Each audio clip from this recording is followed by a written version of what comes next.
Saudara, polisi menetapkan SNF atau ibu korban sebagai tersangka kasus pembunuhan terhadap anak kandungnya yang masih berusia 5 tahun di Bekasi, Jawa Barat.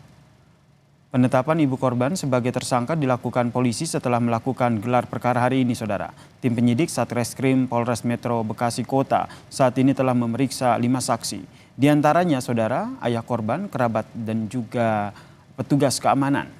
Penyidik kini juga tengah memeriksa suami tersangka atau ayah korban.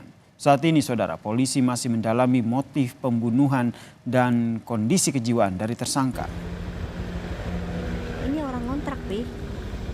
Dia sini ngontrak. Itu saudari SNF atau ibu dari korban itu telah ditetapkan sebagai tersangka. Ya, berdasarkan bukti yang cukup yang ditemukan oleh penyidik. Persangkaan pasal yang diterapkan oleh penyidik adalah kekerasan terhadap anak yang mengakibatkan meninggal dunia, kemudian dilapis juga dengan pembunuhan. Hasil pemeriksaan psikologi sementara, saudara, tersangka atau ibu korban mengalami gangguan halusinasi dan terindikasi gejala skizofrenia, sehingga menyulitkan polisi untuk menggali motif pembunuhan oleh tersangka. Polisi menyebut suami tersangka pun mengakui jika terdapat tanda-tanda keanehan dari sang istri sejak 2 bulan terakhir seperti sering berhalusinasi.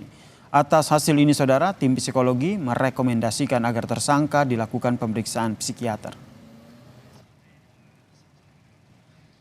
Ada pelaku terindikasi gejala skizofrenia yang nampak dialami oleh si pelaku, yaitu dapat dijelaskan yaitu gangguan emosi, delusi, halusinasi, pikiran terorganisir, dan gangguan persepsi. Nah, ini yang hasil dari pemeriksaan psikologi tim psikolog dari DP3A Kota Bekasi. Informasi terbaru terkait dengan penanganan kasus pembunuhan anak berusia 5 tahun oleh ibu kandung di Bekasi, Jawa Barat, kita tanyakan langsung dengan Kasat Reskrim Polres Metro Bekasi Kota, AKBP Muhammad Firdaus, yang telah bergabung bersama kami di Kompas Malam. Selamat malam, Pak Kasat.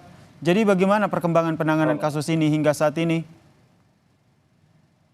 Ya, terima kasih Mas. Perkembangan hingga sampai saat ini dan hari ini ya, hari Jumat, tim penyidik telah melakukan gelar perkara, yaitu terhadap pelaku ditetapkan sebagai tersangka.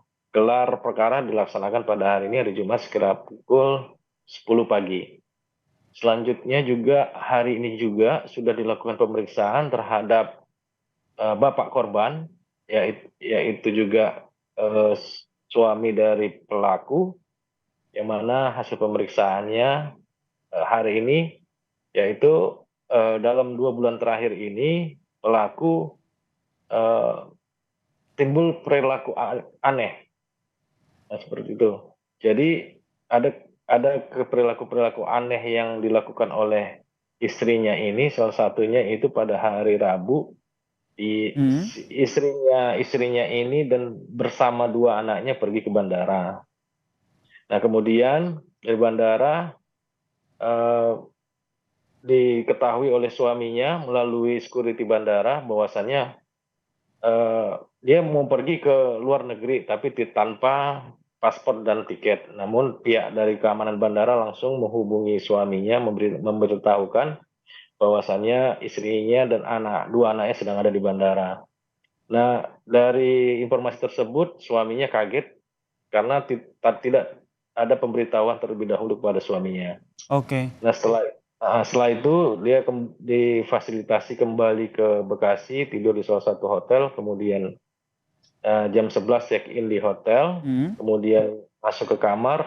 Pada saat itu sempat suami melakukan video call dengan istrinya yang waktu itu di dalam kamar hotel. Nah, setelah itu pukul 3 pagi, ini udah masuk hari Kamis, tanggal 7 Maret, pukul 3 pagi, istri dalam hal ini pelaku keluar dari hotel tanpa memberitahu resepsionis. Namun pada saat keluar hotel, dia meminta bantu petugas yang ada di luar hotel untuk mencarikan taksi. Ketika taksi datang, malah dihiraukan, diabaikan. Si istrinya ini dan 2 anaknya berjalan kaki menuju ke rumahnya. Nah, ketika saat itu dihubungi oleh suaminya, si istri dan 2 anaknya ini tidak bisa berkomunikasi. Nah, ketika jam 10 pagi dihubungi istrinya, dan diketahui, direspon oleh istrinya bahwasanya ditanya di mana, udah di rumah, dan kemudian ditanya di mana anak tersebut sudah di surga, seperti itu. Nah, kemudian pelaku mengutus saksi NA untuk melihat kondisi keluarganya, yang mana pada saat itu saksi NA yang pertama kali ke rumah itu awalnya tidak diizinkan masuk, setelah negosiasi berhasil masuk. Akhirnya berhasil Kemudian masuk. Iya. Dan Kemudian mendapati anak dalam kondisi meninggal dunia ini ya. iya, benar. Melihat kondisi seperti ini, apa tindakan yang dilakukan oleh polisi selanjutnya? Termasuk melakukan pemeriksaan psikiatri? Ya, jadi setelah kita amankan pelaku ke Mapores, kita langsung berkoordinasi dengan KPAD Kota Bekasi dan juga DP3A Kota Bekasi.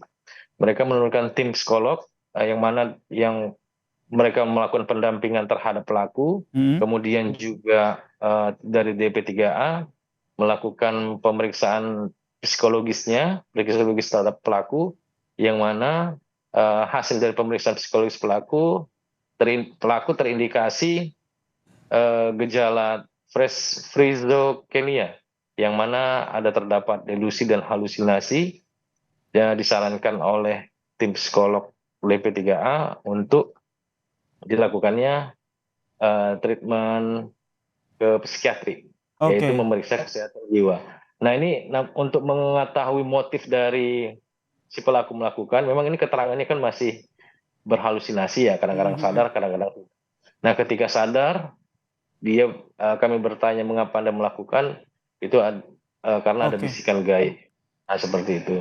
Oke, saat ini memang kondisi pelaku mengalami gejala skizofrenia dan masih dalam pendalaman psikiater ya. Kita nantikan seperti apa update dari penyidikan kasus ini. Terima kasih. Terima kasih kepada Kasat Reskrim Polres Metro Bekasi Kota, AKBP Muhammad Firdaus yang telah bergabung bersama kami di Kompas Malam. Salam sehat.